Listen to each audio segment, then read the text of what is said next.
La fin des temps s'approche de plus en plus. Pour commencer, les hommes supportent de moins en moins la sainte doctrine. Dans 2 Timothée 4, 1 à 5, « Je t'en conjure devant Dieu et devant Jésus-Christ, qui doit juger les morts et les vivants, et au nom de son apparition et de son royaume.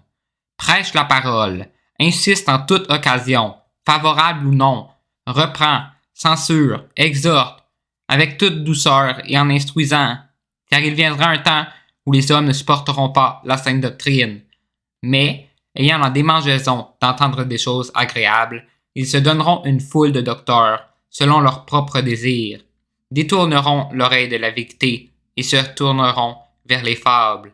Mais toi, sois sobre en toutes choses, supporte les souffrances, fais l'œuvre d'un évangéliste, remplis bien ton ministère.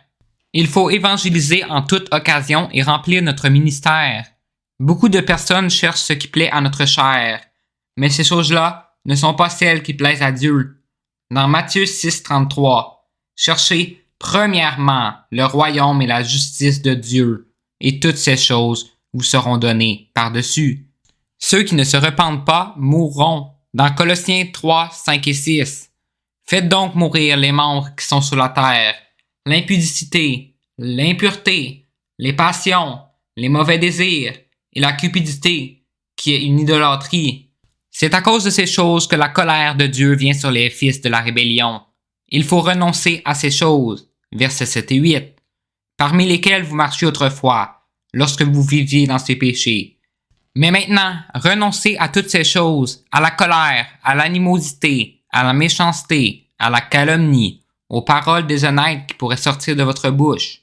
Dans Luc 13, 3, non, je vous le dis, mais si vous ne vous repentez, vous périrez tous également. Matthieu 3, 2, il disait, repentez-vous, car le royaume des cieux est proche. Il est assez simple de se repentir si on croit en Jésus. Dans Jacques 4, 8 à 10, approchez-vous de Dieu et il s'approchera de vous. Nettoyez vos mains, pécheurs. Purifiez vos cœurs, hommes irrésolus. Sentez votre misère. Soyez dans le deuil et dans les larmes. Que votre rire se change en deuil et votre joie en tristesse. Humiliez-vous devant le Seigneur et il vous élèvera. De plus, notre Seigneur veut qu'on se repente. S'il aurait voulu, l'enlèvement aurait peut-être déjà eu lieu, mais il nous laisse du temps pour se repentir.